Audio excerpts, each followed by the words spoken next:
সম্মানিত ভিউয়ার্স, আসসালামু আলাইকুম। এসবি টিভির পক্ষ থেকে আপনাদেরকে স্বাগতম।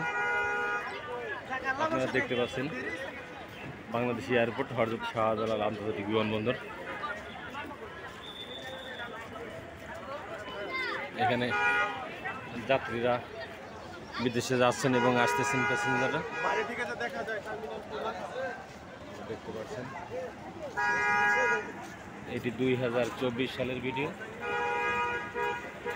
2024 সালে 5ই আগস্ট বাংলাদেশ আওয়ামী লীগ সরকার পতন হওয়ার পরে, পদত্যাগ করার পরের ভিডিও। September 2010-এর video.